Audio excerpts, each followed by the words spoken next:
How do you take a quince and turn it into Quince Preserve? I'm about to show you. Stick around, I got my mom's recipe coming up. I am super excited. We are about to start making my mom's incredible Quince Preserve.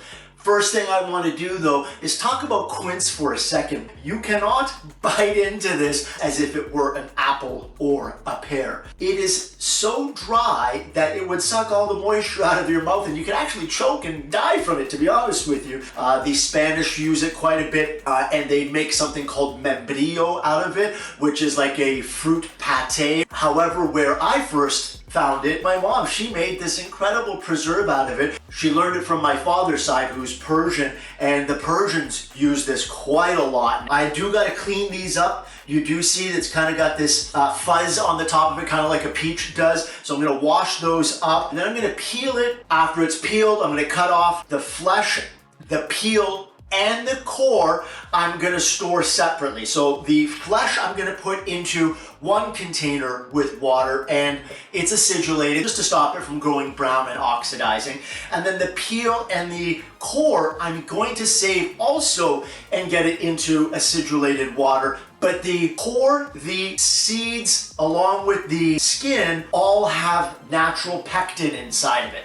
I want that to make the preserve. That's really important. Now that I have all of the quince peeled, sliced, ready to go, we're gonna start putting this all together and let that start simmering. Let's talk about the skins and the cores themselves, and especially the seeds where a lot of the pectin is. The skins have a lot of the flavor, so bear with me on this one.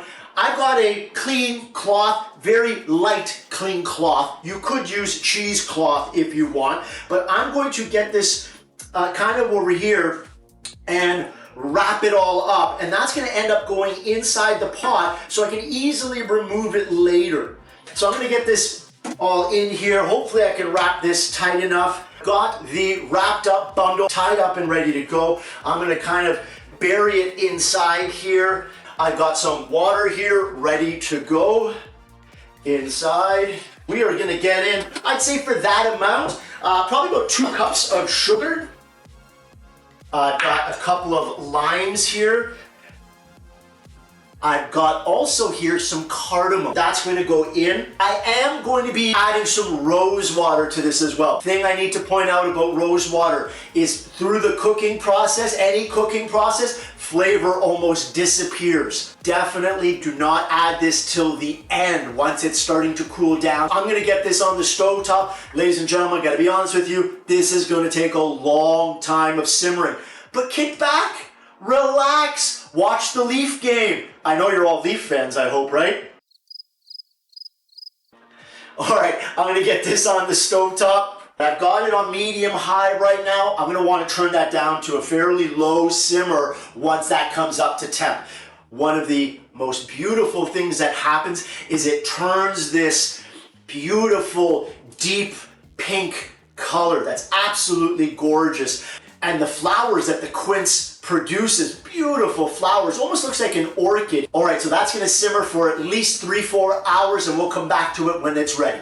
I want everybody to now take a look. It's been simmering for a good, I'd say 7-8 hours. I did have a lid on it and I also did pull out the bag of skins and stems as well as the seeds, that bag that I had. I pulled that out, discarded that, nothing I can do with that now. But look at the beautiful color that we have achieved here. I am gonna now add in a little bit of rose water, shut my heat off, and I'm going to finish now with a little splash. Now, I do have a large pot that's now up to a boil. I've got 4 mason jars with the lids in a sieve. I'm gonna literally drop this whole thing, lids and all, inside that water. I'm going to sterilize them just for about a minute. It's all you really need, just to kill bacteria. All right, and I need to be sure that I'm sanitary. I washed this whole area down just before I started filming. I have clean towels. I've got my equipment here that I'm going to be using. That's been in there for about a minute. Okay, tongs. Obviously they went in the boiling water. They're now sterilized. I've got a funnel that's specifically designed to funnel things into a mason jar. All right, these are fantastic. I strongly suggest you pick one up. All right, I'm gonna drop my jar in there gently. All right, now it is important that you drop the jars in gently, okay? Especially once we have them filled up with the whatever filling that you're doing. The reason it's important to make sure you drop them in gently is because the steel bottom, they'll be rattling on there. If they drop in there when they're full, they can crack. What I also have on this tray is a ladle, as well as I picked up one of these fantastic tools. Once I do have the jars filled up and sealed, this will allow me to pick it up out of the pot much easier. So that's also going to go in. All right, I like to use tongs when pulling the jars out to allow, as I'm doing right now, to allow the water to come out. Now that I've got everything sterilized, I'm good to start filling the jars up. I've got my lid back on my pot of water so that can come back up to a boil while I'm filling this up. Using my sterilized ladle and everything that's sterilized here, I can now start filling up this jar with the Quince. All right, so that's filled up about as high as I want to go. That's a little bit higher than where I wanted it. I want a little bit less. I do want to leave some air at the top there so when it cools down, it sucks that lid down tight. The way canning works is we put everything in hot.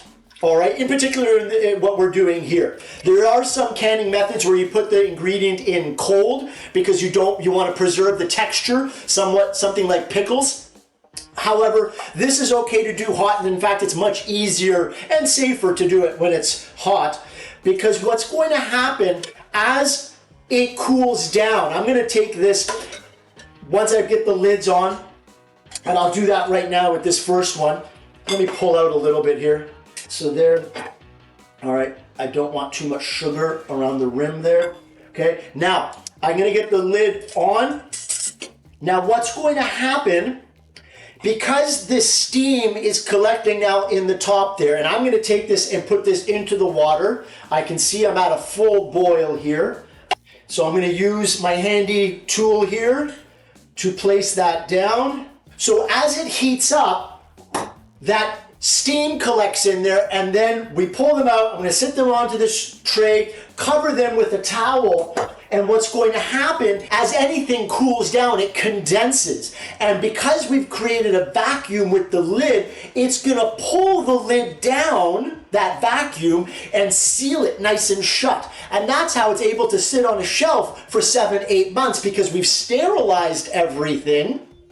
And we've sealed it completely shut. There is no leaks, no airborne bacteria can get in there. It is completely sterile. That's how canning works. Now that I have my jars inside there, I'm just gonna clean up my area here. Gonna get rid of this rag because I've got drippings of some of the preserve on the rag. I wanna make sure that I keep a clean, sterile environment. So I've got a fresh, clean rag here, ready to go.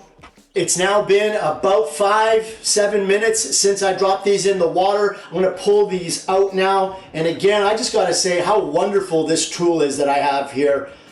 Picked it up at the local hardware store.